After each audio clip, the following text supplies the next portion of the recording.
आता शिवसेनेमध्ये प्रवेश केला आहे, जबाबदारी कोणती मिळणार आहे, काय आश्वासन मिळालं आहे एकनाथ शिंदे यांच्याकडनं? प्रश्न जबाबदारीचा नाही आहे, मुद्द्याचा आहे आणि मुद्दे घेऊनच लढणार आहोत. शिवसेनेचा एक नवीन चेहरा पाहायला भेटणार आणि तो शेतकऱ्यासाठी, दिव्यांगासाठी, मजुरासाठी लढणारा असेल. आम्ही जो भगवा घेतलेला आहे तो छत्रपती शिवरायांच्या विचाराचा आहे आणि त्या विचारानं अख्खा महाराष्ट्र पुजून काढून जी शिवसेनेची ताकद जेवढी वाढू तेवढी सगळी ताकद शेतकरी आणि मजुरांची आणि दिव्यांगाच्या बाजूने उभी करू.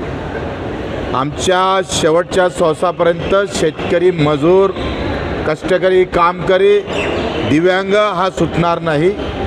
काही सुटलं तरी चालेल, पण शेतकऱ्यापासून आम्ही अलिप्त आणि दिव्यांगापासून अलिप्त होणार नाही. भाऊ, एक प्रश्न असा आहे की काही तुमचे कार्यकर्ते जे आहेत ते संभ्रमावस्थेत आहे की तुम्ही आता ज्या पद्धतीने संघटना बांधली, ते लोक काम करतायत, आता ते कोणाचं काम करणार?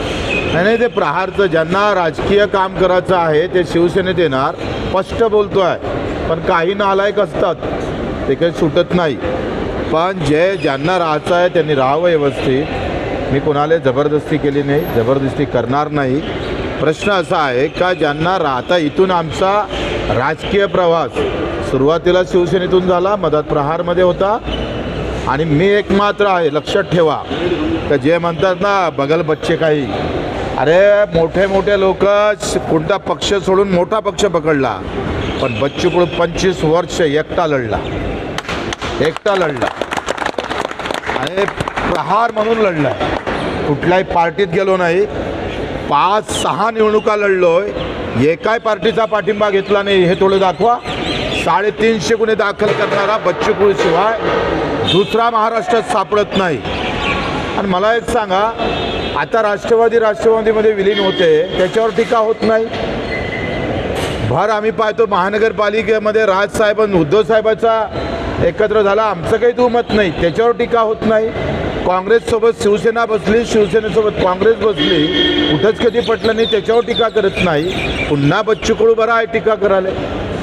पहिले आम्ही पहा का ह्या 6 महिन्यात बच्चू कडूनं जीवाचं रान करून शेतकऱ्याचे जे प्रश्न आहेत ते शिवसेनेच्या तोंडात घालून आम्ही पाहतोय. शिवसेनेचं धोरण नव्यानं दिव्यांगासाठी, मजुरासाठी, शेतकऱ्यासाठी शिवसेना पक्ष नव्यानं धोरण तयार करेल. शिवसेनेचं धोरण आहेच शेतकऱ्याचं, पण त्याला अधिक नव्यानं रूप देऊन पुन्हा शिवसेना शेतकऱ्याच्या बाजूनं अधिक सक्षमपणे उभी तर आहेतच, पण अधिक ताकदीनं उभं करण्याचं काम आम्ही करणार आहोत.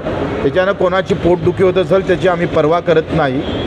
आणि मला असं वाटतं का मला आत्मविश्वास आहे आणि प्रहारच्या कार्यकर्त्याचा बच्चू कडूवर विश्वास आहे. मैं आत्मविश्वास से चलता हूँ आणि म्हणून ते थांबणारा बच्चू कडू नाही आहे. त्यानं ही जंग अतिशय मोठी होईल, शेतकऱ्याचा आवाज बुलंद होईल. पुन्हा एकदा सोशल मीडियावरून पुन्हा तुमच्यावर टीकेची त्याची आम्ही पर्वा करत नाही. ते 50 पैशानं भेटतात विकत ट्रोल करणारे. सगळ्या पक्षाचे व्यवस्थित आम्ही पाहतोय, त्यांच्या सगळ्या प्रकारच्या कॅबिना त्याच्यासाठी भरलेल्या आहे. आम्ही सांगतोय का हे सगळे ट्रोल करणारे अर्धे विकाऊ आहे, हे अर्धे विकाऊ आहे. आणि तुम्हाला जर उद्या सांगून देतो, तुमच्या न्यूजवर माझे ट्रोल माझ्या बाजूनं किती दाखवायचं सांगा. 1-2 लाखाचा खर्च आहे, मोठी गोष्ट नाही आहे. आणि तुमच्यासारखा माणूस ट्रोलवर विचार करत असाल तो हम का डरने वाले. अरे चिंता तर आम्ही पाहतोय.